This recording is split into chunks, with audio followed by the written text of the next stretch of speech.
উসমান হাদিদের মতো মানুষের মৃত্যুর চেয়ে। শুধু তাই নয়, আমাদের দেশে একদল কালচারাল ফ্যাসিস্ট আছে যাদের কাছে কুকুরের মৃত্যু, কুকুরকে হত্যা করা বেশি বেদনাদায়ক, বেশি কষ্টদায়ক একজন সাধারণ মুসলমানের মৃত্যুর চেয়ে। আমরা যে গোলাম আছি তার সবচেয়ে বড় প্রমাণ হচ্ছে বাংলাদেশ নামক রাষ্ট্রের কাছে এখনো কোন একটা বিল্ডিং ভেঙে যাওয়া, পুড়ে যাওয়া না বেশি গুরুত্ব পায় উসমান হাদিদের মতো মানুষের মৃত্যুর চেয়ে। শুধু তাই নয়, আমাদের দেশে একদল কালচারাল ফ্যাসিস্ট আছে যাদের কাছে কুকুরের মৃত্যু, কুকুরকে হত্যা করা বেশি বেদনাদায়ক, বেশি কষ্টদায়ক একজন সাধারণ মুসলমানের মৃত্যুর চেয়ে। পাশাপাশি ফিলিস্তিনের গাজা এবং আমাদের পার্শ্ববর্তী রোহিঙ্গা, তাদের অবস্থা দেখলে আপনারা বুঝবেন যে আমরা গোলামীর জীবন যাপন করছি, এবং এই গোলামী ঠিক বনু ইসরাইলেরা যে ফেরাউনের গোলাম ছিল সেই গোলামী। এই জন্য আল্লাহ কোরআন অবতীর্ণ করলেন মুহাম্মদ সাল্লাল্লাহু আলাইহি ওয়াসাল্লামের উপর, আর কোরআন পরিপূর্ণ করলেন মুসা ফেরাউনের ঘটনা দিয়ে। কোরআন আসলো উম্মতে মুহাম্মাদির উপর আর পরিপূর্ণ হলো বনু ইসরাইলের ঘটনা দিয়ে।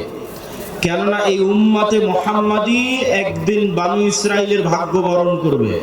যা রাসূলুল্লাহ সাল্লাল্লাহু আলাইহি ওয়াসাল্লাম বলেছেন, এক জুতার পাট আর এক জুতার পাটের সাথে যেভাবে মিলে যায়, আমার উম্মত বনু ইসরাইলের সাথে সেভাবে মিলে যাবে। সম্মানিত উপস্থিতি, আমরা সেই বনু ইসরাইলের যুগ অতিক্রম করছি উম্মতে মুহাম্মাদি হিসেবে, গোলামীর যুগ। আর মুসা আলাইহিস সালাতু ওয়াস সালাম যেই পদ্ধতিতে বনু ইসরাইলকে আজাদ করেছেন, স্বাধীন করেছেন, ওটাই রাস্তা উম্মতে মুহাম্মাদিকে মুক্ত করার, আজাদ করার, স্বাধীন করার। তো সেই রাস্তা আপনাদের সামনে তুলে ধরা আজকের বক্তব্যের বিষয়বস্তু। তবে বক্তব্যের শুরুতে আরেকটি জরুরি গুরুত্বপূর্ণ কথা। এই যে আল জামিয়া সালাফিয়ার বিবরণ শুনলেন, আপনারা রংপুর বিভাগের মানুষ, দিনাজপুরের মাটিতে এই যে বিশাল প্রতিষ্ঠান, বিশাল মসজিদ, ভবিষ্যতে একাডেমিক ভবন, আবাসিক ভবন, এগুলো যে গড়ে উঠতেছে, এগুলো শাইখ আব্দুর রাজ্জাক বিন ইউসুফ বারবার আপনাদের বক্তব্যে বলেছে যে বিদেশি কোনো এনজিওর টাকায়, বিদেশি কোনো যে সংস্থা বা বিদেশি কারো এরকম কোনো টাকায় নয়, বরং আপনাদের মতো সাধারণ জনগণ, আমাদের দেশেরই যারা প্রবাসে থাকে তাদের টাকায়। তো দানের কথা বললে অনেক সময় মানুষ জিনিসটাকে নেগেটিভ নেয়, যে আসলে দান কেন। এই জন্য 2-5 মিনিট দানের একটু কারণ শুনলেন যে দান কেন। আল্লাহ সুবহানাহু তাআলার মূলনীতি অনুযায়ী পৃথিবীতেও যদি মানুষ বিপদে পড়ে, টাকা দিয়ে বাঁচার চেষ্টা করে। কেস, কোর্ট, কাচারি, মামলা, মোকদ্দমা, মেডিকেল, এই যে ওসমান হাদিকে নিয়ে যাবে সিঙ্গাপুর, হেলিকপ্টার ভাড়া 50 লক্ষ টাকা।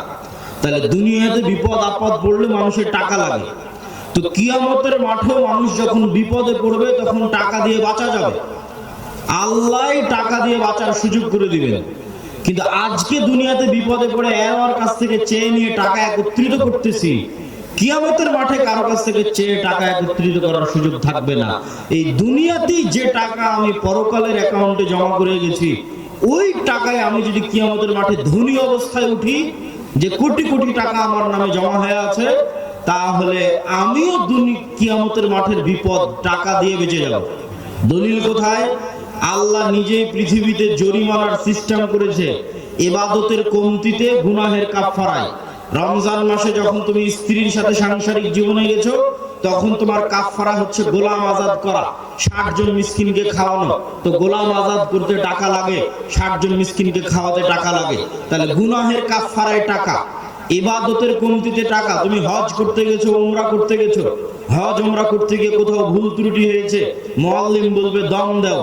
দম মানে খাসি, দুম্বা কুরবানি